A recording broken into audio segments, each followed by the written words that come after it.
All right, folks, welcome back to the Property Couch podcast, and we've got a fabulous episode for you today. We are chatting to one of the OGs in the property space, build a property portfolio in excess of 50 million. And today we talk about landing the plane. Ben, what does that even mean?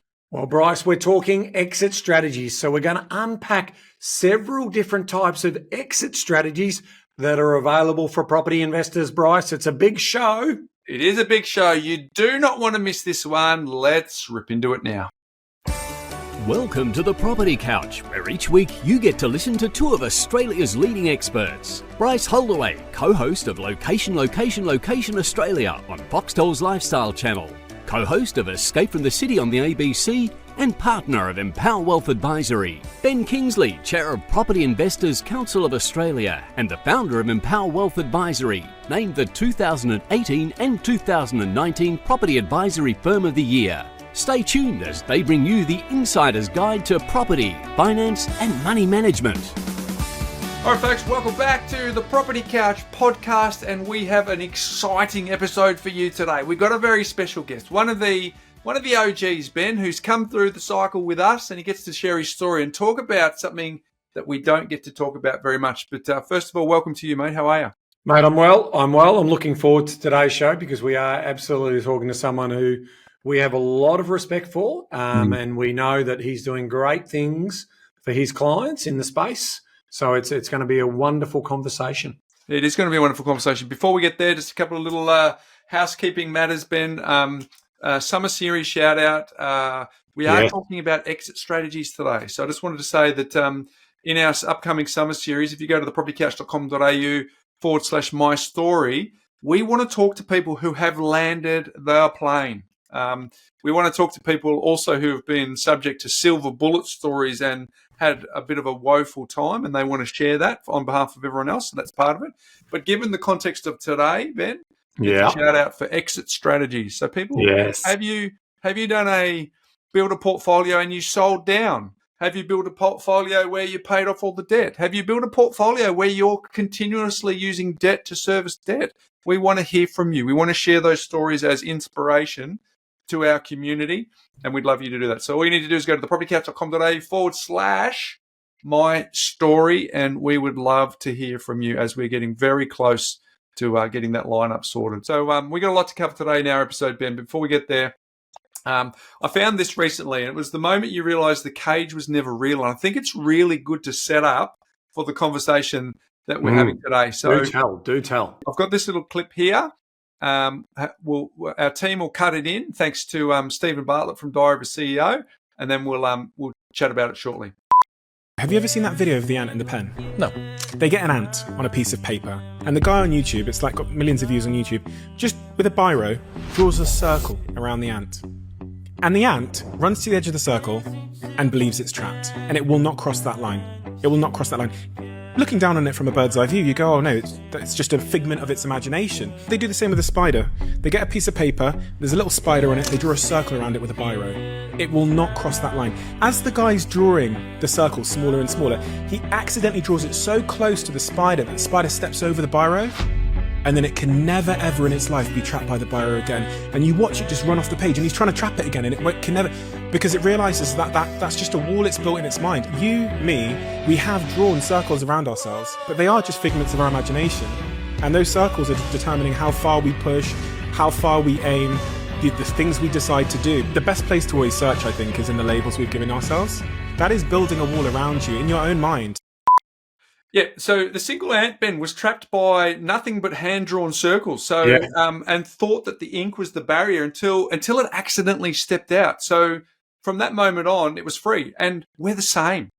So most of us are stuck in imaginary cages, Ben. We've got fear and self-doubt and insecurity. But once we step outside, just once, we can't actually be caged again. So what's the invisible wall that's actually, holding you back, or that you might have broken through? And I thought, well, given that we're talking about a topic today that is all about landing the plane from someone who's actually done it. And who's also taken risks and landed on his feet, and then built confidence off, traveling and doing other things and having no money and then starting, like all of those things are real, right? Yeah, super, super real. So there you go, folks. Ponder that. Are you standing in a circle that has been drawn by a felt marker that all you need to do is actually step over it and you'll be fine. So very good for you to marinate and ponder on as we go into what is a wonderful conversation, Ben. It has a far-ranging topics, and I think that anyone who's a serious investor should really lean in on this episode. So let's cut to the interview you and I recently had with Paul Glossop. All right, Ben, we've got a very special guest today. We are chatting with Paul Glossop. He is the founder and director of Pure Property Investment, one of Australia's leading buyers agencies, and he's got a personal portfolio worth, ready for this, over $50 million, and has guided clients through billions in transactions. He's the author of two, not one, but two bestsellers, The Surfer's Guide to Property Investing and A Surfer's Guide to Property Investing, The Next Wave, Ben, and is a regular voice in the media on Sky News, Your Money, news.com.au, and has his own podcast, the Pure Property Podcast. We have Paul here today to discuss how to plan your property exit strategy and build lasting financial freedom. Welcome back to the Property Couch, Paul. Thank you for having me back, gentlemen. It's been quite some time. We're musing over the sideline sitting for the last 7 odd years, but much has passed. 7 years, mate. Well, what did we do? You didn't want to come and hang out with us anymore, mate. I could say the same thing back to you boys. Yeah, well, Yeah, true. we were just watching you slate on your own podcast there, mate. But hey, look, we got lots to chat to you about. But the first question for you is, I'm curious, mate. Why was it important for you to make it a surfer's guide to property investing? What was it about that lane or that demographic that you wanted to connect with? It's definitely a selfish proposition there, because it certainly wasn't a good title if you want to sell books, put it that way. And not saying the books struggle to sell, but it's all about those keywords, as we know more of. But I, if I'm honest, it kind of puts the perspective as to why I kind of got into property in the first place. And the surfer's guide analogy is something that I like to think is a universal analogy, where surfing's a passionate pastime of mine, and everyone has a pastime or something that they wish they had more time to spend doing. Ultimately, for me, that's sort of, I guess, a bit of a euphemism to say property allows me to do more of what I want to do, which in a lot of that case is surfing. And for other people, I'll have their other, hey, inject this instead of surfing. And that's sort of where the genesis of it all started. Yeah, fascinating, because clearly we're both in the book game, and you got to try and make it as broad as you can. And someone who is a water skier or a snow skier or whatever go, oh, well, that's maybe not for me. But it belies the fact that there's a lot of wisdom in there, and we're gonna tap into that wisdom. We're going to talk to you today about a topic that I don't think it's talked enough about, and that's landing the plane.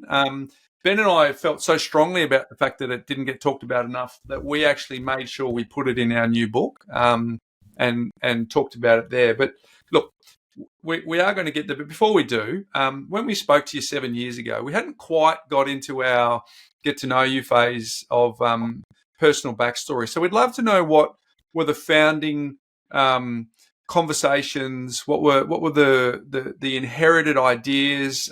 Did you talk about money over the dinner table when you were growing up? Look, I have to say, in all honesty, and obviously you guys run a podcast that has a lot of listeners, so it's probably some secrets of my life that'll get out there. They're kind of out there anyway when you write books and you open up your own doors a little bit. People know a little bit more about your story. But look, I certainly didn't go without growing up, but I was a son of a single mother. Money wasn't something that was plentiful. I didn't go without, but I didn't know what more was. And to put that in perspective, I grew up in the southwest suburbs of Sydney. My parents divorced when I was 10 years old. My dad wasn't in my life really after that for the bulk of my life from that point onwards. From there, my mum was a working nurse, and I was a sport-thirsty, activity-thirsty young man who had a lot of expenses that I reckon were attached to me, not really knowing it too well. But I did know that when we had things that needed to be done around the house, I was the one doing. If there was physical labour to be done, there wasn't a handyman that could be called.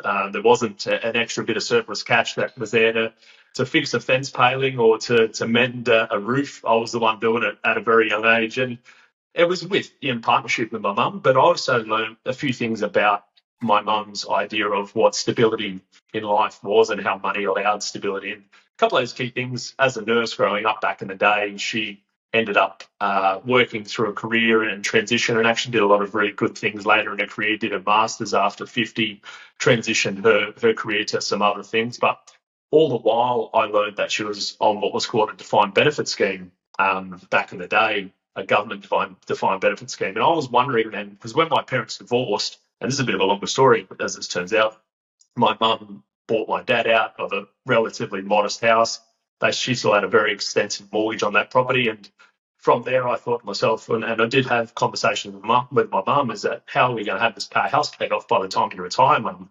And then she explained what pension she was on, and kind of did the reverse calculations and realised that she'll have enough, she'll have the house paid off, and then she'll have what is her super that's going to come her way, which works out to be 3/5 of her retiring salary tax-free, which is fantastic. Now, that sort of opened my eyes up to think, well, if Mum didn't have a home or had a property that we rented at the time instead of owned a home, then yes, she can have this defined benefit scheme at the time, but it also meant that, well, like, where would she live? Because it certainly isn't enough in Sydney today, what she earns to actually afford to rent, afford to live a life. So it kind of prompted me. And at this age, I was about probably 14 or 15. I didn't have 2 pennies to rub together. I started a part-time job at the earliest I possibly could at McDonald's, and then did all the other things that you do when you're a teenager, trying to figure out how to afford to do these extra bits and pieces.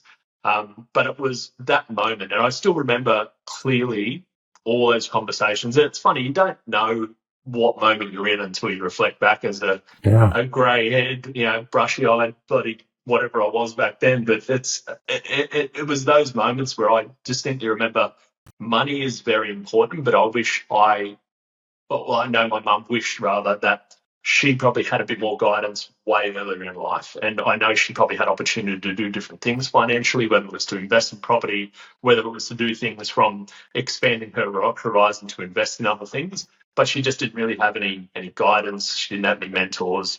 And to a degree, neither did I. I mean, I learned the hard way within reason. But you guys speak a lot about that building that team as well. And I know early in my life, in my 20s and probably also in my 30s, I kept somehow finding people in my life who learnt about money, learnt about investing, learnt about property, and also kept expanding their horizons. And that meant that my circle was becoming very, very good at talking about these things. So I didn't talk about money as a youngster, but from about age 20 onwards, I talked about it an awful lot. So I want to. You're a single child, is that right? Correct. Yes, only child. So only child, and then ultimately, do you remember some of those first pay slips you got in your part-time work? Did you spend? Did you save? What was sort of some of the behaviour? Story there, Ben. So I worked at McDonald's for 3 months, and I was playing a lot of sport back then, so I had some limited times I could get a shift in. So I remember I had 2 shifts a week I could get in. 3.5-hour shifts was the minimum. So that was the 2 days that after school I didn't have training.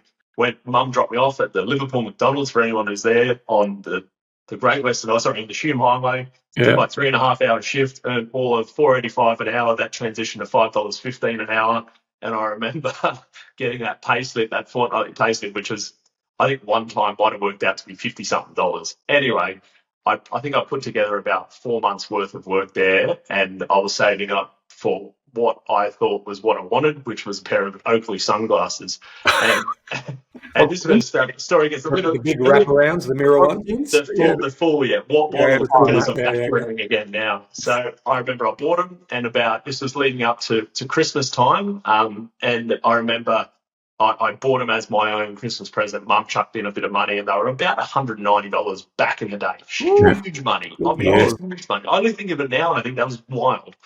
Anyway, as the story goes, it was weeks and weeks and weeks of work. But I remember I actually put them in the glove box of my mum's car, and surprise, 2.5 weeks after I bought them, the car got broken into, nicked my Sunnies. And it was that moment I was like, man, these are possessional things. And I didn't think this adult at the time. I can tell you it was a lot more emotional about the whole process. But also it teaches you bloody hell, things just, they can come and go real quick. Massive lesson for our community listening to this right now. exertion, time, effort to get that, and then to have it pulled away from you, that is one of the best lessons around money management that you can have very early in the piece. Like, because it says, God, I worked really hard for that and I've still got nothing to show for it. So ultimately, off the back of that, you're going to have to keep working hard, but then you've got to work out what is disposable or discretionary versus how does my money go off and make me more money. So you obviously, let's fast track to your early 20s when you started to think more generally around that. I mean, did your mum ever ask you for a board or anything like that as part of growing up and helping to contribute? So I left home when I finished high school. I left home within a month. I went over the US. I worked over there for a best part of 6 months. I didn't know what I wanted to do with life. So I spent 6 months working at summer camp over in New York and did a few other things, traveled, met some lifelong friends that I've still got today. Came back home, started studying. I was a lifeguard pretty much whenever I could in the meantime to get some money. So did more or less spend the next 4.5, 5 years working to get a degree. In that time, I did chip in. Now, I don't think it was formally a board back in the day for mum. I think when I could afford to get some groceries, I sort of chipped in there and did what I could. But we were on a bit of a, hey, it was just mum. I got the essentially HEC, so I couldn't afford to pay for my university time. So essentially, everything was on borrowed time, and chucked in money and helped out mum where I could. But if I'm honest, it wasn't until I finished university. I was still working pretty much from when I was 14 till when I left Australia a second time after my uni degree was completed. Then I worked over in the UK for a couple of years there, and that's where I met my now wife Kim. And then we came back and lived with mum for another 3 or 4 months, broke again. At the time, and I was probably, I'd say 25 at that time, 25, 26. And that's when life kind of got real, where all those big things that you've got to figure out. And I mean, everyone has their own direction, an own mission, an own North Star that gets them to where they get to. And I know everyone's stories are wild and wonderful. That's why I love talking to people about this stuff, because no one gets there the same way. But I remember that 3 or 4 months, I had a degree, my wife had a degree, we were hireable, employable people, but we had no money because we blew it traveling around Europe and doing all the things that we should have been doing. And we spent the next 3 or 4 months working, saving, not paying mum any board. And then from there, we've got enough money up to A, buy about a $1,600 car, and then B, move into my buddy's place that was on the beach because he was in the Navy. And he took a year deployment over to Afghanistan at the time, and Navy was paying for his rent. So I put my hand up and said, I'm more than happy to water the plants at the same time. Yeah, incredible. So is that where the property, like, tell us how the property bug got you? When did you find out that this is actually a way to create financial freedom? It was throughout this whole process, if I'm completely honest. Like I studied architecture for the first 2.5 years of my career, failed at that, if I'm transparent. But in that sense, I enjoyed property in more the design sense initially. It was actually when I was over in the UK where I really started to pay more attention to property, because we're renting. I never bought while I was over there. But it was on the back of what was the massive boom leading up to the London Olympics. And where I was living initially was a place called Stratford, which is East London, and it was essentially only 10 k's from where the London Olympics went. And that was a big gentrifying opportunity for London. When they did that, they bought a whole bunch of disused warehousing areas, and they did their whole renovation over the past 10 years. Now, the property market when we got there had already done its thing, but it was still going through a transitional phase of people were really looking at the market as an investing market. And I remember renting off a person privately who bought the property, and I asked him, because he was telling me he's got 3 or 4 other places that we could rent because he was going to put our rent up. And I said, probably can't afford it. He's like, I've got a cheaper place over here. Ended up going to that conversation with him, and I was just, one thing I've never been devoid of is asking questions, and said, look, how did you get here? And she sort of mentioned, look, obviously I've got a job. I borrowed to get there. In the last 4 years, that place has gone from this value to this value, and I borrowed against it. And that got us there to this place here. And I looked at my mind, I was like, my goodness. And in my mind, the numbers that he was talking about, he probably made the best part of £850,000, £900,000 over about a 4-year period of time. Now, he speculated, give him grant, but he put everything on the line. He was a young guy, 30-odd years old at the time. And that opened my eyes up to all of it. And from that point, I was obsessed. And I was obsessed in the sense that I looked at the London market. I was close a couple of times, but then realised that I probably didn't want to live there beyond my 2-year tenure. And knew that Australia was home. So that sort of then when we got back and when we got a job, a couple of my friends were in the property space investing, and the conversation quickly turned to how can I borrow money because I want to start. And one of my best friends at the time still is a mortgage broker, and he was my first enabler. So shout out to Pat if he's listening, but he knows who he is. But he's also an interesting story. But he's an American born and bred, made a lot of money in commercial property in San Francisco back in the 90s and 2000s, moved over here chasing a woman and never left, and ended up in the property game here, has done really well since then.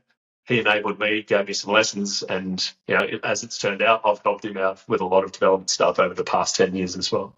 Brilliant. What's the idea of timing? So is this late 90s or early noughties? This would have been mid-noughties. So 2006 to 2009-ish was sort of when I was transitioning back over here and starting this out. So we're talking also 8, 9 GFC, right? Yep. So right what did you remember of the global financial crisis and what it meant for you, in downtown Sydney? All I knew it was, and this is the beauty about being naive sometimes, is it meant nothing to me because I didn't have a past lived experience. I didn't have property. I didn't have shares. I had superannuation. It was probably 6/10 of nothing, and ultimately my knowledge of how it affected anything was that I was working in a government job as a teacher at that time. None of that meant anything. My concerns were minimal. The only real thing that really probably made me open my eyes a little bit was that friend again, Patrick, who was a commercial investor in the US and also a broker here.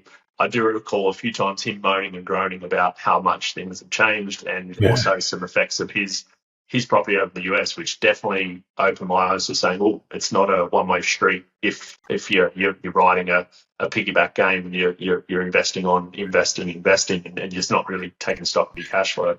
In the US, they call it the Great Financial Crisis because nothing ever happens outside of the US rather than the global financial crisis. They keep calling it the Great Financial Crisis. So it obviously had a major impact in terms of ninja loans and all of the other collateralized debt obligations. Say that again fast. So, all right, so that's a great backstory. And Paul, what I think is would be really valuable, because you're one of the OGs, right? We love catching up with you. You've been around for a long time. You've seen a lot of cycles, and you have your fundamentals are rock solid. So our audience can really learn a lot from you. But tell us about scale, right? Because you've done it, we've done it. We've quoted that not many people get past one investment property, and yet you're in one of the fellows who are in the outliers. So tell us why are you an outlier? What is it about you that meant that Patrick gave you this advice? He was an enabler for you. You got funding. You bought an investment property. How come you were able to be one of the few during that period of time that were able to go and accumulate a number of properties? And in your answer, I'm particularly interested in the mental demons and the stuff that could have stopped you from doing it that you pushed. Oh, yeah. It's funny. You provoke a few things that actually come up straight away once you ask that question there, Bryce. But I think the first thing, and I still think this way today, is that I have an abundance mentality. And when I say that, I don't look at things to say, woe is me in a situation where it's over. I genuinely have always and will always look at the fact that if there's an opportunity, then I will find it. I'm not going to take a no in the true sense of, well, I guess, from a borrowing capacity or a cash flow issue or a constraint on equity is going to be the reason why I have to stop now. There are ways forward. Now, I don't say that too flippantly because I don't want everyone to presume that, hey, look, if I ask a question to the right person, I'm going to keep going forward.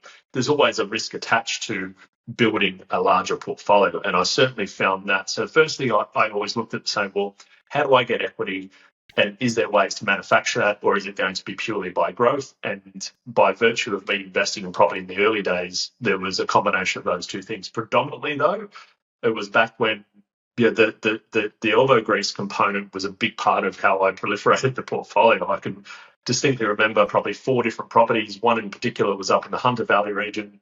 I spent every weekend driving up, 4 hours one way, 4 hours back, just to work on the tools and just do what I needed to do to renovate what was a very, very average property which needed to be renovated. It was about a 4.5 month pure renovation on all scales to get it habitable, let alone increase the value. And then coupling that with properties in Mount Druitt, coupling that with properties in Cronulla that I bought as some foundational, sort of really just basic properties. The intention was to put as much time in that was needed, as well as little money as that was needed, to actually get that value uplift, and then start the discussions with multiple banks to look at those values, to then bring up my LVR, be comfortable with LMI, lenders mortgage insurance for those out there, and knowing that if I was going to take risk, the risk needed to be taken when I was younger, because at 43 years of age now, the risk conversation, it transitions. You've got a lot more on the line, but you also have a lot less time for the risk to work its way up. But I think for me, being comfortable consistently asking that question, being comfortable using my spare time to do things that were going to increase the ability to do more, that was the key part. But to one of those questions you did ask, Bryce, and I go back to that Hunter Valley property that I speak of, there was a point in time where I released, I think, over 2 or 3 properties that we owned. I think I owned a property in Campbelltown, maybe one down in Wollongong, one in Cronulla, one in Mount Druitt. At the time, we bought a property in the Hunter Valley. It was intentionally going to be a high cash flow, good income generating, growing market at the time. I took out a collective bit of equity of circa 75 grand, which was supposed to take on all of this development, construction and renovation money that I needed. We got about 3.5, 4 months in, and I tapped out all of it, and I knew I had to put a kitchen in still and a few other things. So I overcommitted there, and I remember distinctly walking down the Esplanade of where I live 15, 18 years ago with my wife now, not then, Kim, saying, I don't know if we're going to get through this financially. And I use those words. I genuinely said, I'm a little bit concerned because I don't really know how we're going to get through this. Yeah. And as it turns out, we just did more. We worked more. We saved more. We just hunkered down harder, and we got through it. But that is still a moment that I remember. It was a rainy day, similar to today, miserable out, and I had to blow off some steam just to walk, because sometimes you just don't have an answer. And she's a very, very steady set of hands, and she always gives me we've all got people in our lives that, just give you advice that you need sometimes, and sometimes it's you need to stop, or this should be a lesson for you. But we were always a team, and we still are a team, but that's the part where I knew we got close to the edge.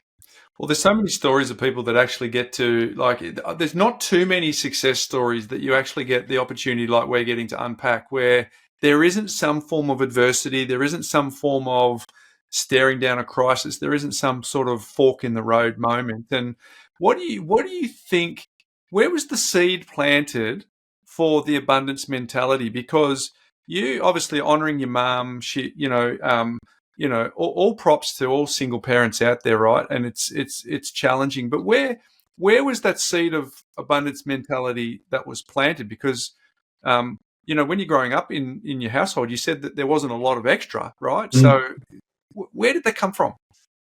I think personally it come from the values growing up. And when it came down to the values that were implanted in me growing up, it was values of being outdoors and being by the ocean. Now, all my buddies growing up were surfers and just loved. My time away when I was a mid-teenager and we cruised down the coast was pitching a tent, sleeping in our car and finding surf spots which were hard to get to. Now, that was happiness. That's still for me, as much as it might sound a bit tongue-in-cheek. If you get me a chance to have 3 or 4 days with some buddies and be in the middle of nowhere, it doesn't have to be flash. I'm happy to sleep. I've slept in my car a number of times this year already, because for me that's all that's needed. And sometimes, for me that was okay. And I think allowing that to then, anything beyond that is gravy. So I think if I hitch my cart to thinking, I've got to get to that waterfront property or that Lamborghini, and I'm not going to suggest that people shouldn't attach themselves to things that motivate them, and some people that is what motivates them. But the reality is, for me, it didn't take much to be happy. So I thought, if I can proliferate even this to becoming more time to do this, then I thought, it might only be 3 or 4 properties, but we can just keep going. Mm. Paul, you might also want to reflect as well on the fact that when you have you've gone through the European experience, the American experience. You put yourself out of that comfort zone on several occasions, and you landed on your feet. Now that's, most Australians are ingenuitive enough in terms of, trying those types of things. And when you do land on your feet, it gives you a little bit more confidence to go again. But at the end of the day, I mean, to have the multi-million dollar portfolio that you have, you've taken on higher risk and you've taken on that reward, but you've also judged and backed yourself in the sense that if that doesn't come off, I'll be able to reinvent or recreate a life for us. And when you got that backing of your bestie being your wife, it does in some cases make you feel invincible, right? In terms of what that looks like, because typically males, and certainly my generation, we always feel like we need to be providers, and I've definitely taken a slower, safer path, and so hence, in terms of what that story looks like, it's half of that story because, I've been more risk adverse as part of that because my parents instilled lots of risk elements associated with what I wanted to do. So it's quite interesting in terms of, but landing on your feet and then, being able to launch from that land has been a great benefit for you. I agree with you, mate. And what I don't know and I'm unsure of is that I'm not. It's not lost on me that I'm in a really good position in life financially. Now that doesn't change the fact that I have plenty of trials and tribulations. I have 2 kids. I have all the other things that anyone who's listening has. And I don't care where money sits. Those things don't change. If anything, life's a lot more simple when you don't have too many choices. But I'm also conscious now. My son's 11, my daughter's 8, and they're probably going to get pretty close to the point of really starting to explore these things that we're talking about now, when sort of that penny dropped with me when I was younger. And I definitely have taken, and so has my wife Kim and I, have taken a more of an active approach to money with our kids. We talk about it all the time, and we don't talk about it in any sense of what we have or what we don't have and what we're trying to achieve, but just trying to, and I dare say it's the same with you both, is that you're trying to find those just small opportunities to talk about, hey, this is a good learning opportunity, and we're going on we're taking some time to go overseas in a week's time, where my son gets to go and play soccer in a foreign country. That's because of decisions that Kim and I have made a decade ago. He's not on a scholarship. It's not free. But I make sure that he's aware that how is this doable? What's doable? Because now is it landing? Is it landing? Because Jane and I were having exactly this conversation last night, in the sense that so we're going to Perth, like for the school holidays, and we're going here, and it's just all just happening, and that it's just like, wow. Ask me in 30 years, mate. I've got no idea.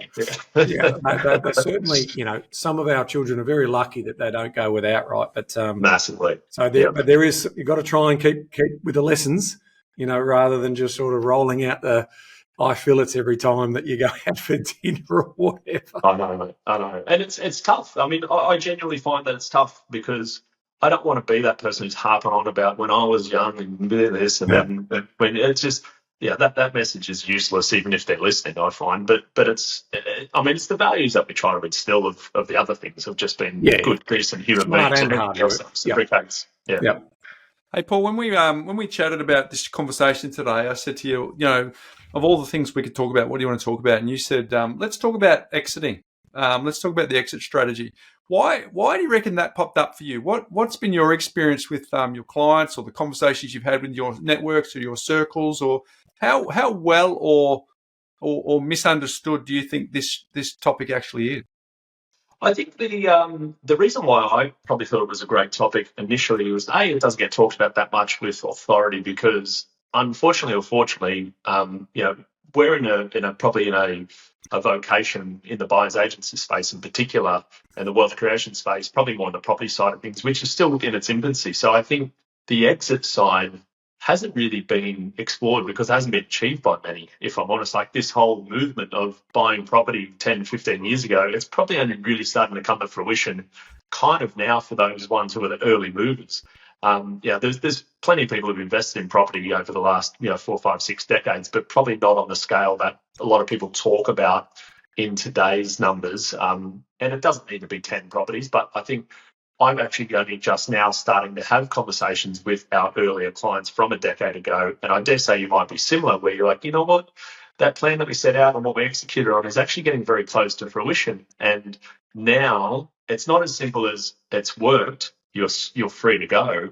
It actually is, hey, you've achieved this position, but to get to the next one, we have to then figure out how to transition. And that's the conversation I feel like I'm having more now with clients who have made those early moves, but also means that it's not a passive transition to retirement per se, because what's got you to here isn't what's going to get you to a passive income where money goes in your bank account every week. Because unfortunately, residential property provides the great first part, but it typically doesn't provide a tremendous second part, which is the income. Interesting. Hey, a little side note here, Ben, just as a summer series plug. You and I have recently had a conversation with a couple of folks that have been in the same sort of mindset as Paul's just described there, where they, 10, 15, 20 years ago, they are now in the pointy end where they're going, hey, look, this is all coming to fruition for us. So little plug for summer series for those of you listening. We want to be talking to you this year. So if you want to go to thepropertycouch.com.au/my story, we'd love to hear from you. But Ben, you're about to say something? I was just going to say, obviously Jan Summers was teaching through books, right? And she was one of the early pioneers. But we've also had Jock Bing on our podcast, and Jock, he was a trailblazer. He was doing this in the 70s and 80s, and, he built portfolios. There's also, I'm just trying to think of, there's another financial planner, Bongiorno or something like that I've heard around the circles, who's also been doing it for about 50 odd years. But to your point, there's 2.3 million property investors, but you could count on a hand or two the number of businesses that were known. Now the proliferation of buyers agency businesses and the explosion of these property advisory businesses that are happening, it does feel like it's, there's this huge momentum. And I think you're right to the point around coming back to the exit strategies. I know, our business will celebrate 20 years of operation as Empower Wealth, but I've been going at this in the business sense for 20 odd years. It started in 2004. And so, we are probably one of the more mature businesses in that particular space, but it does, that's why that's why we spend so much time in terms of designing the planning work, because we do anticipate that the passive income will come. But I think it's important. Let's start to think about the concepts of exit strategies. Let's get back on track in terms of the conversation. How often do you think that clients are thinking about the end in mind when they first start out with you? Yep. No. And I'm expecting that answer, right? Yeah. And if anyone thinks that they're buying with a 5-year horizon that's going to be predictable and achievable from a property standpoint, I think you're probably planning for incorrect and speculation. Yep. Absolutely. And I think this is the point with property. And unfortunately, when we talk about the proliferation of people talking about 20, 30, 40% average annualized growth positions, they do happen infrequently. But if you're buying property and sort of thinking about why you're buying, if your horizon's not set to try and achieve, I personally, I try to set the expectation of our clients that the time of a cycle is typically in between that 7 and 12 years. And if your mindset isn't to hold between that time frame as your minimum, then the chances of getting your fingers burned are very, very high. And we know things like the payment gain report that's produced regularly from a totality perspective, it tells you that the average hold period to actually make a profit is circa 6 years. It hovers around there every single time the report's released. It's not a coincidence. And I think ideally, to my story earlier, the earlier you can get this happening, if you can get from that 7 to 12 years to then 18 to 25 years, and then from 25 to 35 years, the magic happens, as we know, in the compounding. So I think for me, that 7 to 12 years is what we're always trying to instill. Anything prior to that is an absolute bonus, and we certainly aren't going to plan for it. Yeah, it fits into the realistic timeframes category, doesn't it? Because there's the minimum amount of cycles that you need to realistically be a part of.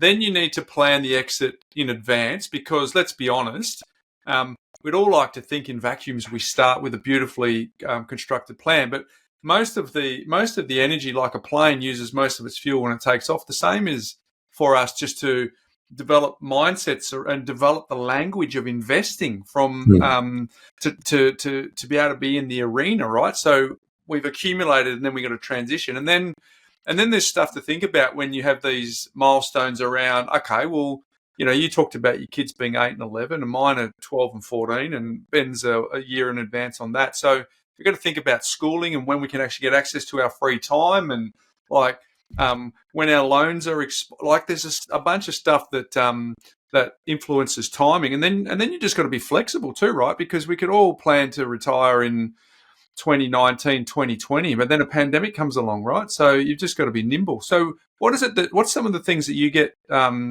your clients, and what you're thinking about yourself? What are some of the things that sort of make up that that thinking piece, Paul, around what people should be looking out for?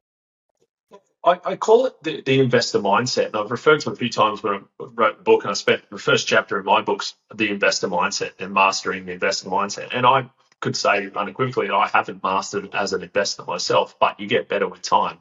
And what I refer to with that is typically being okay. What I typically deem to be is with living with the uncertainty and knowing that it's okay to not be okay in the property sense. And what I probably mean even more specifically is, ironically, the larger my personal portfolio has become, the less I actually get flustered when I get the email or the phone call. And I'm sure you're both the same, is that early doors when I had one property or two properties, if I knew that a toilet was clogged or I had essentially a hot water heater that needed a bit of work, and it might be another 1,800 to $2,500 that was chucked in it, it was like Armageddon. And you thought, oh my God, imagine this happens again next month. And you realize that the longer you hold, the more predictable and smoothed out these issues become. So for me, it's trying to probably make sure people are armed with the expectation to say property is not passive. It is easier than a lot of other things when it comes down to the ups and downs and looking at reds and greens on a page. But with that comes typically about 10 hours a year that I typically try to pencil in that has to go into every single property. Now, that's from doing your taxes to doing your expenses to looking at your emails to looking at rent reviews, vacancies, mortgage changes, and a range of other things that go with that. If I allocate, say, put 10 hours aside a year to say that is how this is going to come down. That doesn't mean that it's going to be 10 hours smoothed out every single month or every single week. It could be that that within 2 weeks of settlement, the hot water heater explodes and you think, well, I've just sucked up that 10 hours and that 2% of the purchase price. Average out on the other one. Yeah. But I think once you start to really get comfortable with the fact that, hey, it is okay and I will get these infrequent things that come up, beyond that, time is always going to be the best thing. And I think one thing we try to do at Pure Property Investment is we always try to catch up with our clients every year. And the intention of that catch up for us is not necessarily to act like Santa Claus, but to a degree it is to give them a bit of a, hey, just so you're aware, that property we bought 24, 36, 50, on my math's gone off, 60 months ago now, all of a sudden you look at what time has done for you, and then you try to let them know that this is why you're investing in property. So every time we catch up, it's just to be comfortable, but also to talk about things like rent reviews. Hey, you might not have looked at your rent. Here's where rents are. We probably could be increasing that. And right now we're going through a rate decrease cycle, starting to make sure that people are maximising their cash flows and all those other things, because that's what typically gives that little bit of a euphoric moment to make them think property's okay. I'm doing well here. I'm better than where I would have otherwise been by doing nothing. It was Charlie Munger that says the money's made in the wait. And sometimes, when you want to be active and you're investing, you actually want to do things. But sometimes the best thing is to just do nothing. Let's go to the 4 common exit paths, because I think that's really important. The first one we wanted to talk about was the sell down. So take us through how you would look at the sell down strategy. So let's say, and I'm assuming, no. Why are we selling down, Paul? What are some of the triggers that would be the reasons why we are selling down?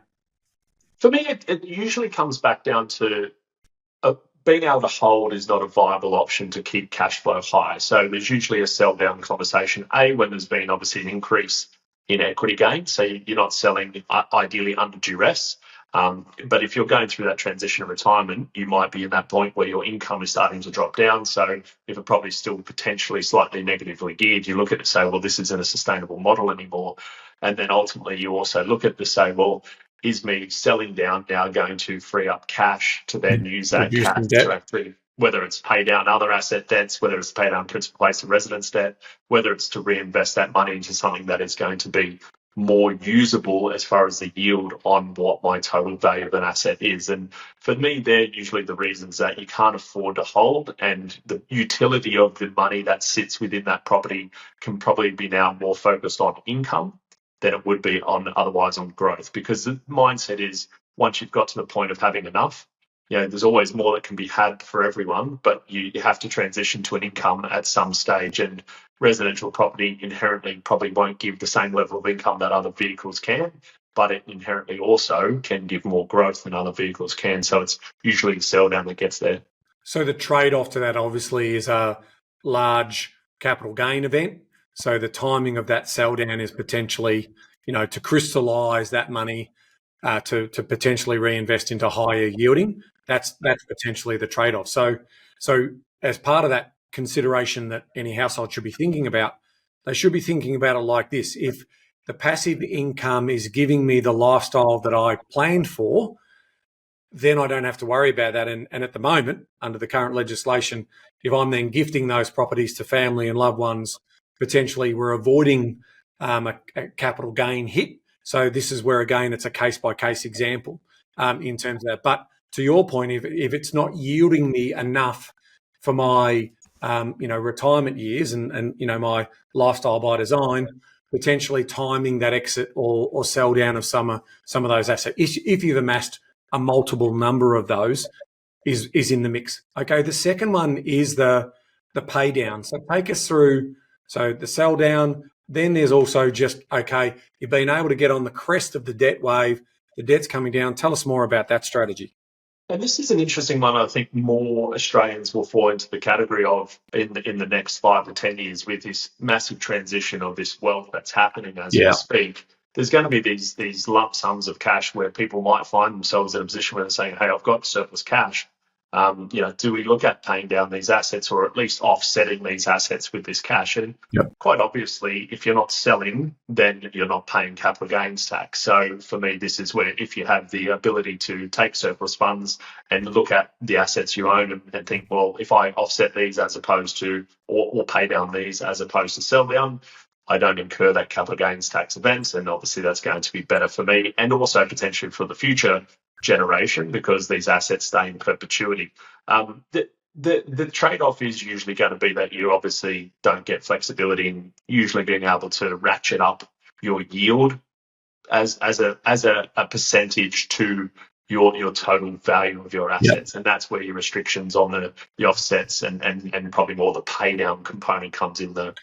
And for those who are new to the podcast and new to the community, what Paul's referring to in terms of getting access to cash, there's two main buckets for that. One is access to super, but the other big bucket that Paul was referring to there was inheritance.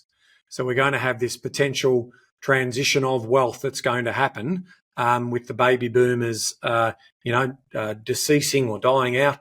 Deceasing, there's a word. Deceasing. Deceasing. You can see I've been busy today. No. Ben recording a number of podcasts and a webinar today. His wife shouldn't expect too much conversation when he gets home. But the pay down strategy is definitely our preferred strategy, Paul. It's what we wrote about in the book. We declared that down because the third strategy is, and it's a surplus to what we were chatting about before the show, but it's the debt servicing debt process, where my first approach was back in 1998, Paul, and it was called 7 Properties in 7 Years. And it was really simple because you get 7 properties in 7 years, and then in the 8th year, the first one's doubled. So we go and get a loan against that up to 80%. We use that to fund our lifestyle, and it was talked about being tax-free. Year 9 was the second property. Year 10 was the third property. And I was green and young and naive, and I loved that idea because it's free money. It was amazing. and at the time, my mentor said, "Don't buy your own principal place of residence either," because it was the original rent vesting. So we're having rent vesting conversations back in the late 90s around this stuff. It wasn't called rent vesting back then. It was just called. It made sense, right? But then, I guess the increasing challenge with that approach is it's only for the select few that can do it. It's really for outliers. Where they've got big portfolios, they've got you've got the front door of the bank, you've got the side door of the bank, and you've got the back door of the bank. You really need to have access to the back door of the bank to be able to do it, because you're essentially in an environment where there's no low docs, there's no docs, but for the people on the back door, they still get access to stuff that people who walk through the front door or the side door don't get access to. And what it was just having this increasingly peacefulness around your debt just continues to grow, and your lifestyle is great, but it just relies on two things to be true. One is that properties just continue to grow, and two, banks allow you to continue to access money without having income. And so what sounded amazing and was proliferated through the noughties is less and less of a strategy. Is how much of that has crossed your pathway over the journey of the debt servicing debt strategy, Paul? You're right in the sense that it was certainly something that was probably a lot more airtime discussed earlier in our business. And when I say earlier, 10 or 11 years ago, this day and age, it just isn't a possibility for the absolute vast majority. To your point earlier, Bryce, is that there are certain fine private banker clients that sit out there who have assets, who have businesses, who have things that they can borrow against, but it's all very subjective types of lending opportunities that happen there. It has gone away from that speculation, thankfully, because for me, that was where we're going, and that was a dangerous place to be if we're going to keep going down that pathway. Because when it comes down to it, the pay down strategy, which you both talk a lot more about as the tried and true strategy, is not reliant on only capital growth of an asset over time and saying property only goes up in value, because it certainly does not. And if you've got a process and a plan to over time pay down your asset, then you can be confident that that asset will still be worth something, will still have a rental income, but it's not predicated on you seeing other assets growing value and then borrowing against those. So certainly a lot less now than what it was 8, 9, 10, 11 years ago. It has a massive balance sheet bias, right? So to your point, if you're paying down debt, what you're really interested in is the profit and loss statement around the cash flow that's coming in, and the increases in the value of your assets, great, but it's not what you're relying on. Whereas the debt servicing debt is all about balance sheet. It has to keep growing, and that's because that's the proxy to the P&L statement, because you're not actually a lot of the income you're getting is just servicing debt anyway. So there. Just to remind our audience, the first one was the sell down conversation. The second one was the pay down conversation. The third one was the debt servicing debt. You also talk about, which is a subsection of the first one, sell down. It is, yeah. Transition from growth to income assets. It might be worth double clicking on that, Paul, because you've got a lot of experience around this and some of the nuances and some of the detail around this. I'd be interested from your POV. Absolutely. It's certainly probably, I mean, I'm not going to say it's for everyone, but what I refer to in this process here is and anyone who's bought property, let's call it, 10 or probably more like 20, 30, 40, 50 plus year old, single story, brick and tile, 600 square meter blocks in certain parts of major capital cities. If you've done any of that over the last 20 to 30 years, or even the last 10 to 15 years, you probably have been aware that there's been changes to zoning in that property that you own. Now, what I think is something that happens over time with holding property in a country that has an increased demand, increased population, and scarcity of actual developable land within close proximity to amenities, is the utility of land becomes more useful for different developments that typically become higher density. So going from a single dwelling to potentially the ability to build a duplex, to potentially then to subdivide, or even things as simple as a granny flat, then to more sophisticated things like townhouses, medium density, high density apartments. Now, there's a range of different things that can happen with property, whether that means that you hold a property which has this zoning and it makes it feasible for you to do so. Obviously, it's a very case-by-case basis. But I've actually found, and ironically, I got a phone call about an hour before we got on air today from a client who we bought a property from, in 2019. I can speak specifically because it's in a screen in front of me here. I'm looking at plans. We bought a property that had plans and permits for a 6 townhouse development in the north of Brisbane in 2019. I think we paid $447,000 for that property. It's on an 880 square metre block. Had approved townhouse plans with it. He hasn't done anything with it. The property's done exceptionally well from a valuation standpoint. The call came today, though, that he's looking at not necessarily retiring, but probably walking away from his current job in the next 12 months. And he's thinking, if I'm going to do this, I want to figure out my FISO. If I want to do it, is the FISO worth doing it versus what it's worth today and just selling it? Or do I need to sell it at all? But am I going to be able to get finance if I do this in 12 months? And the answer is probably no. So he's thinking about starting this process now while he's still got a paycheck that he can go to the bank and borrow against.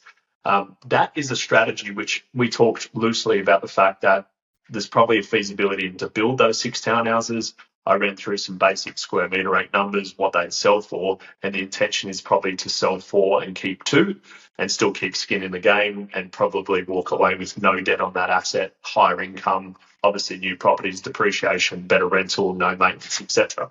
That's an example of something that was bought 6 years ago, has had probably more ability to have that as the uplift and the value in that, because that DA approval back 6 years ago, whilst it was there, it wasn't really had any value, because to go and build those properties, there was no ROI in that type of development. Now, that's a bit of an extreme case. I don't think people need to lend their mind too much towards building 6 townhouses as something that might be on their horizon. But it's probably one of those strategies where he's not actually planning to exit that property and sell down the entire thing. He's planning to maximize it, sell a portion, keep a portion, but walk away with a higher yield versus where the value is, and retire debt as part of that same strategy. Again, this is why Paul is well respected by the industry, and why he's also thinking in terms of long term, because, we talk about in the book, and we talk about with our clients, productive use of land and, margin of safety. Now, Paul's just giving you away a bit of gold there. Brick and tile properties on, that were built 40, 50 years ago have a land to asset ratio that is incredibly favourable, where you can buy the asset now, hold on to it, rent it out. It's producing income from day one. But in 12 years, 15 years, 20 years, if you're in a financial position where you can turn 1 into 2 or 1 into 3 or 1 into 4, and so that is another way of producing that additional income, as part of that. And of course, because you're building them outright, you get the full depreciation associated with that. And then ultimately that's accelerating your passive income. Now, at the end of the day, those types of strategies shouldn't be teased to people who are just beginning. It's a journey that you want to take them on. And it's the same sort of reason why Bryce and I have, not talked about trust and not talked about SMSF lending and getting those hype things happening to bring in the young, enthusiastic amateurs like Bryce and I were some, 30 odd years ago to buy into that story. What you need to do is take them on a journey. Just buy 2 or 3 really good ones, sit on them, and then ultimately you might have some choices about what that exit strategy looks like. And it may not be an exit strategy at all. What it could be is turning that land into a higher productive use, which will then make that land more valuable. But of course, it'll produce the income that will be accelerated throughout retirement. And again, you've got to do your models, because there's going to be debt potentially. But if you've got access to super or an inheritance that's coming through transition from your parents or whatever it is, like that is part of why it's case by case. It's understanding what's happening here. We know the government wants more density in the established areas, which really tells a great story. Yeah, absolutely. I'll leave one last anecdote to that story as well. There was actually, I think it might have been Domain or realestate.com released something maybe only this week, and people can go and probably click this on depending on when they're listening to it. But there was a story on a couple, I think it was in the mid-1970s, and it was actually a video, I think it might have been an ABC interview, essentially talking about the good old classics rolling out the affordability. Sydney was too expensive in the mid-1970s. There was a couple with 3 kids, and they bought their first home in Mount Druitt. He paid $6,400 for it in this interview. It was a fibro on a 700 odd square metre block of land. it just sold. So that same family held it the entire time, and they actually recycled that original footage from the mid-70s to now, and it sold, surprise, surprise, for I think it was touch under $1 million, $980,000. The cash on cash return, when you talk about it, even a 50% deposit is insane. Yes, it's crazy. But again, it's not being sold to an owner occupier. It's going to be sold to someone who's going to be knocking it down and building, I think, 4 or 6 townhouses. It's the utility of the land that's increased. It was an old fibro when they bought it. It wasn't brand new. It was, I think, about an 8 to 10-year-old fibro at the time. It's not complicated. It's a property that was on the fringes. It's been built out. It's gentrifying. Density is changing, and the value is now increased, and it's going to be fed through the generations. Well, very good. Hey, as we turn for home, Paul, a couple of things. There's some factors that are often overlooked. A couple of key ones: estate planning, integrating superannuation, phased lifestyle transition, maybe a bit of part-time before we get there. Any of those things that cross your plate around those three in particular: estate planning, super integration, and phased lifestyle transition? I think the estate planning and superannuation has always been a tricky one, because for me, my life's changed multiple times in the last 15, 20 times, particularly financially, pre-kids, now youngish kids, and at some stage my kids ideally will have kids. My thoughts on where my estate goes later down the track might change, and it's probably changed a few times since I didn't have kids to when I've had kids to when my kids choose to find a significant other and whatever happens with their lives. I find it hard to think about, and if I'm completely transparent, I have a will, and I've written a pretty detailed will. I haven't changed it very much in the last 5 years, and I probably should, but I don't know what I should change it to. So for me, my only advice for that, and when people do ask me about that, is get a good accountant and also a good solicitor who's probably integrated in that accountant. Ideally, someone who's got experience in this space to walk you through what are the permutations of things changing in your life and how does that affect your estate, because I always find that they give me questions as opposed to answers that I probably can't answer, but also things that I just haven't thought about. And the superannuation feeds probably more so into that as well. The only real thing I'd look at with super is that we talk a little bit about it in the sense of property, but it's something that you can't avoid you shouldn't avoid being more aware of, because it's always been a challenge, and it always will be a challenge to try and get a 25-year-old with $14,000 sitting in a super balance to get excited about where they'll be in retirement based on contributing 12% per annum. It just simply is something which is hard to engage. But I think there's an opportunity for someone who has the ability to take people on a longer journey there. The main thing I'd always, just for anyone who's listening, is in their 20s and probably 30s and has a smaller amount of super than what they will otherwise have, just keep playing with compound calculators and do things that are along the lines of contributing whatever your salary is, your salary increasing by, say, 3% per annum, you're super contributing 12% of your salary over the next, call it 30 years, if that's what you've got between now and age 60, 65, 67, and look at that number and realize that it is going to be significant. But don't skimp on paying into it, because the moment you stop, even for a 12, 24, 36-month period of time, if you have the ability to keep contributing, I'm always a fan to say don't stop, especially if you're a business owner out there. Hot tip, pay yourself first, and always pay yourself first. But I think, sorry, I've lost the last one, Bryce, because I had something. Well, it's just thinking about, okay, we've got this portfolio, but I might like what I want to do. So I have a part-time phase. The transition one. And that, when you said that was for me is probably the most important, because I think people don't know what even semi-retirement's going to look like and what life's going to look like. And I'm not even talking on a financial sense. What I'm talking more so is people need to be realistic into what on earth are you planning on doing when time's given back to you. And I'm always a big fan for people to start thinking about what are you going to fill your life with. Start filling it with those things before you get there, because a lot of the time I find people who even want to talk about downsizing their hours given to their job or their employer, going from 40 to 20 hours a week. What are you doing with those 20 hours? People talk about, I'd like to just do nothing. Well, nothing's okay for a small portion of time. For most, I'd say find something that really floats your boat, because if you can't find it, you're better off not doing nothing. So if you can find it, great, but look for it early, well before you need it, because for me, that's the part.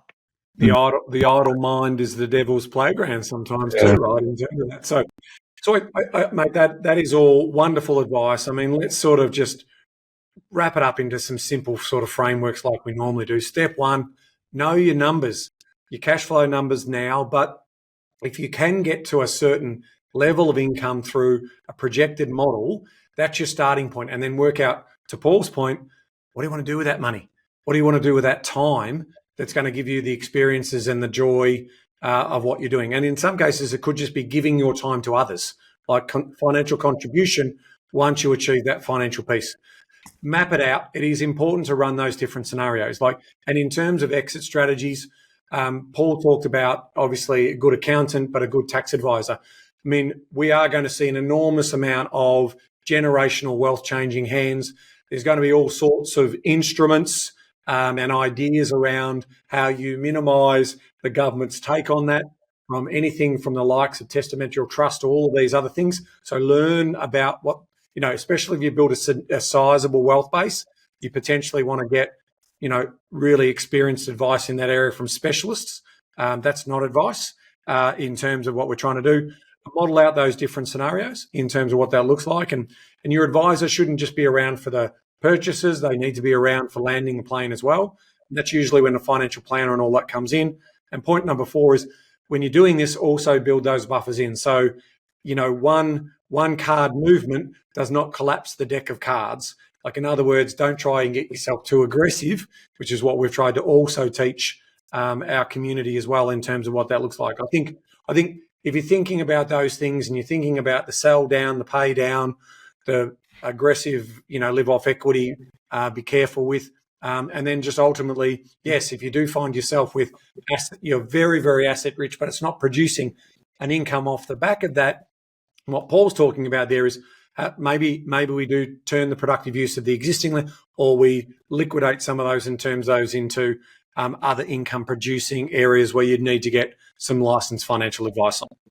Absolutely. Probably one thing I'd add there to all listeners is, if you guys have been at the forefront of planning, like well before planning became a hot topic for property investors, and for anyone listening, if you haven't done so or thought about it, contacting you guys at Empower about actually at least starting with a detailed plan, my advice is for someone to start there, because you might have 1, 2, 3, 4 properties, but no real understanding as to all these things we've just talked about.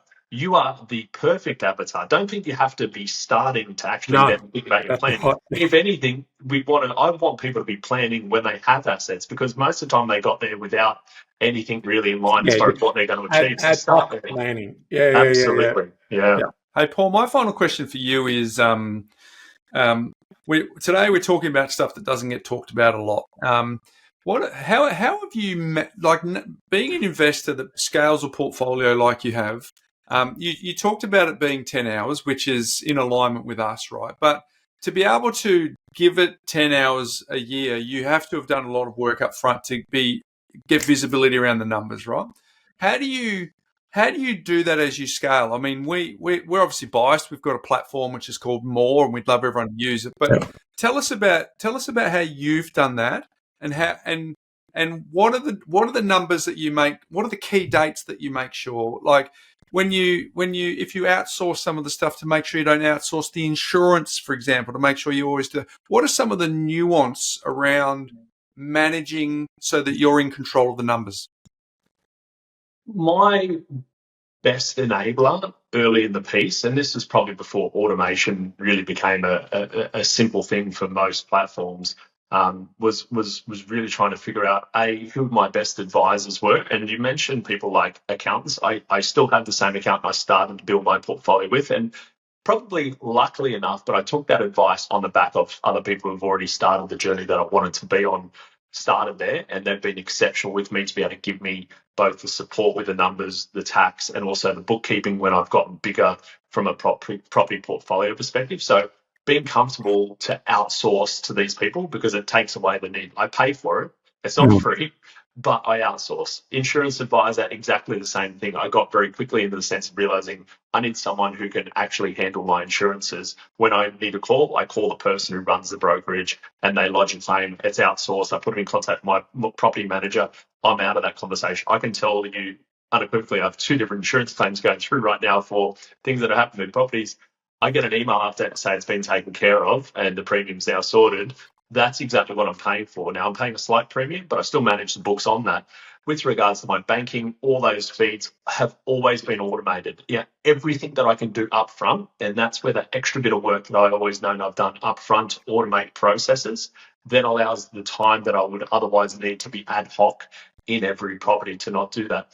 But it always comes back down for me is having the right advisors right across the board, from accountant to mortgage broker to property advisor, probably to an insurance provider, and then also a property manager. Those 5 are probably where my 5 starts always are, and trying to automate every single one of those processes, put all those people in contact, and then get out of their way. Paul, can I just throw in the financial planner in there as well? Do you have any insurances or any other sort of income in those types? I definitely do. And this is me being honest. I had a financial advisor probably 6 years ago, and I'll be transparent here.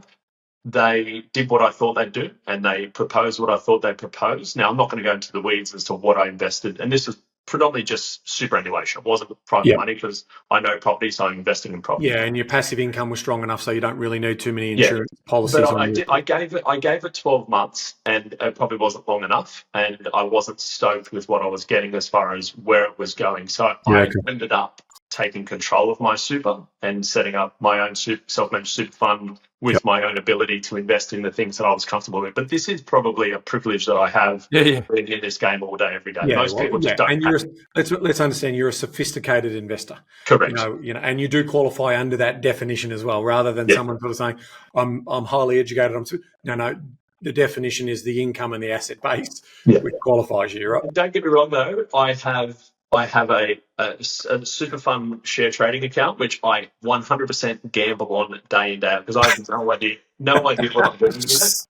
But it is a very small percentage of your as a percentage of net worth, it's fine. Yeah. It's not gambling when it's that small. But then Excel spreadsheet.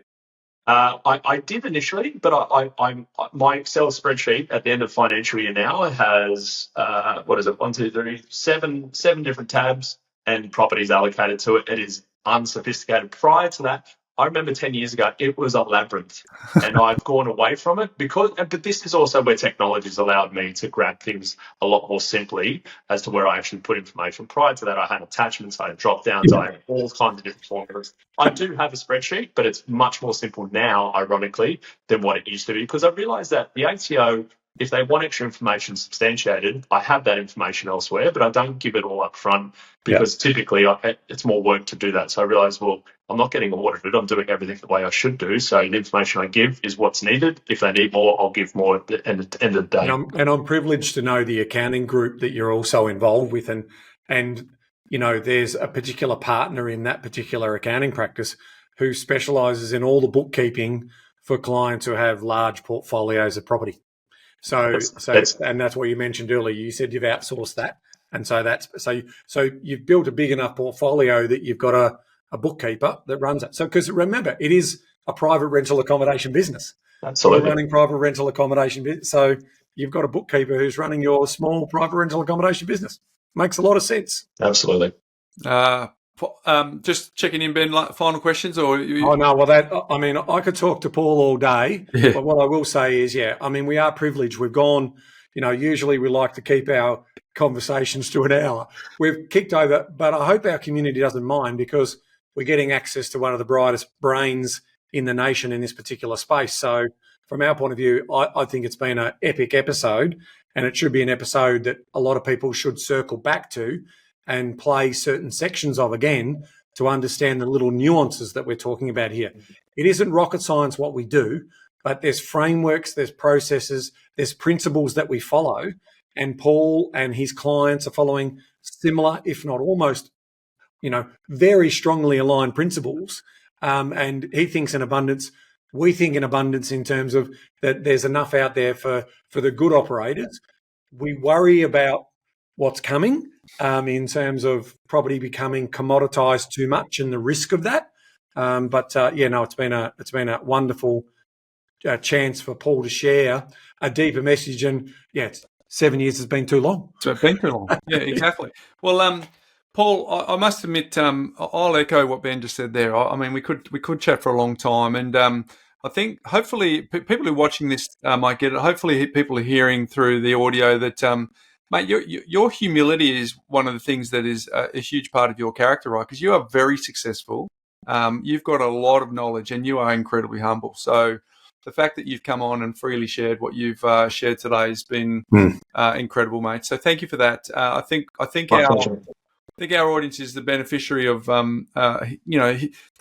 they hear, oh, it's all right for you and Ben, Bryce, but you're another guy who's been out there in the same vintage as us. We're a bit older than you, but I'm very. You know what I mean? Like the same cycle is probably a better. We rode the same cycle. Slightly different colour of hair and you are the OG. I'm an older vintage. Paul's the young OG. Yeah. I'm the middle OG, and you're the old OG. So there you go. But hey, Paul, we've kept you from the surf for long enough. We're going to release you back. And thank you on behalf of everyone here at the Property Couch for joining us today. Absolute privilege. Thank you, gentlemen. Pleasure. Thanks, mate. There you go, mate. We could spend hours chatting to Paul. In fact, we'll wax lyric on all we could wax lyric for hours with Paul. And we are fortunate, obviously, outside of what we record here, we do get to spend some time with some really high-end quality operators who we get to talk shop with, and it's always a classic case of iron sharpening iron. And for Paul to bring that gold to the show is really wonderful, and we appreciate him and we appreciate the information that he provides to our community. Thank you, Paul. We appreciate you. Thank you for joining us on the show. Hey, my Life by Design hack today is a credit to, on Instagram, Dr. Becky at Good Inside. That's the credit, Ben. But I came across this the other day. I think people get this little insight. I'm passionate about property. I'm passionate about sport. But at the moment, the thing that I'm thinking about the most is how can I be a good dad, right? Because my kids are at that teenage era where, far out, where's the instruction book for this part of life, Ben? Gosh, I think I'd rather poke my own eye out with a sharp stick sometimes. But listen to this. You're on a flight from New York to Los Angeles when the pilot makes this announcement. Folks, we need to make an emergency landing. We're going to be okay, but we won't make it to Los Angeles today. You're annoyed. You got a big meeting in LA. Then the cabin erupts. This is ridiculous. You're the worst pilot ever. We don't believe you. Keep flying. Suddenly the pilot speaks again. Okay. I can't take the yelling. We'll keep going to LA, they announce. Now, even if you were frustrated before, now you're terrified. Are we going to make it? Not because of the emergency, but because the pilot gave up control. So here's something that I tell every parent. You are the pilot of your family's plane. You'll love this, Ben. This speaks directly to you, right? You'll make decisions about bedtime, screen time, whether or not to buy the toy or the candy at the checkout that your child doesn't like, and they'll protest loudly. Your child doesn't actually want to fly the plane. Even adults crave leaders who prioritize our long-term well-being over short-term approval. That's love. That's sturdiness. So next time you set a boundary you believe in, expect protest, not applause. You're the pilot. Even if they shout from the cabin, you suck. Your child wants you in the cockpit. And if this feels hard, that makes sense. There's a sturdy pilot in you. I sent that to Andy the other day, and we chatted back and forth on that. But Ben, that's a good one. And so who's that credited to? It's Dr. Becky at Good Inside. Oh, that's gold. Yeah, how good's that? Well, I mean, because you're right. I mean, the moment they keep getting everything they want, it's just horrible. Poke the bear. So there you go, folks. Marinate on that as a life hack. Your kids. I'm navigating this. I am cluster. Oh, I was going to say cluster then, but I'll leave that one out. But I'm bumbling through it. Well, we both are. As a parent, look, it is important. It is important that people understand that ultimately giving your children everything they want when they want it, they're gonna run out of things to have before they're 18, and then they'll experiment in other things in other areas. And there's reasons why we have things like discipline and behavioural. It helps. I'm not saying you need to be, I don't know, the Grinch. But what you do need to do is set boundaries. Yeah. Right? And because the kids, they think they know what they know. They're clueless. They don't want to fly the plane, Ben. They want you to fly the plane. They want you to fly the plane. Exactly. So I'm flying the plane, Bryce. I'm flying the plane. Hey, what's making property news? Well, Bryce, mate, something that caught your eye and my eye, you did share it with me, so thank you for that, was an SBS news story about people taking gap years. I'm not sure it's a gap year per se, but what they're trying to do is they're taking a year out of living to save a deposit. Remember that couple that we had on our summer series who went off as nurses and worked in Kalgoorlie and saved $100,000 deposit? Well, this is a story again of Tim Abbott and others who are doing the same type of thing. They're basically getting out of their expensive lives and then going and working elsewhere to basically either save money or have a better quality of life and letting their money stretch as far as it possibly can. So I just thought at the end of the day, we're about money management, property, lifestyle by design, and financing that. And I think, Tim, and what an experience. Like what our two lovely nurses talked about in terms of their experience in Kalgoorlie meeting people. This is going to be an experience that's going to create memories that'll last a lifetime, stories around campfires and all those type of things.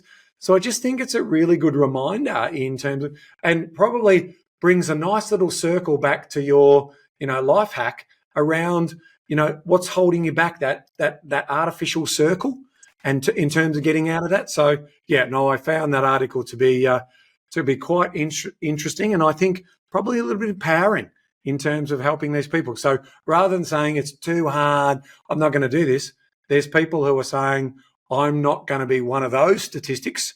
I'm going to create my own path. I'm going to step over the line outside those boundaries. I love the fact that the goal is to save $100,000. Their living costs has dropped by more than 75%. They were spending $600 a week on rent in Sydney, and now it's $220 a month in Western Queensland. And it's just, working. And he's building an Insta profile. He's having a great time. He's documenting the whole thing. Yeah, it's a good story. So for those who say that property is out of reach for millennials, Yep. Get busy getting busy. Yeah, what do they say? Break or break through. Yeah. Oh, where's that? That's one of Nathan Buckley's quote. Break or break through. There you go. So, thanks again to our very special guest, Paul. Wonderful conversation. A reminder to our community, if you've made it this far, and you've landed the plane yourself, we want to have you featured in our summer series this year, and whatever way you've done it this way, you've done it that way. We want to try and uncover all the stories of the different ways that people have done it, so we can provide inspiration for our community this summer. But mate, it's always a pleasure hanging out with you. Likewise, mate. I love it. I love what you bring. I love the energy. I love the knowledge. Thank you, mate. So until next week. Knowledge is empowering, but only if you act on it. Well said. See you next week, folks.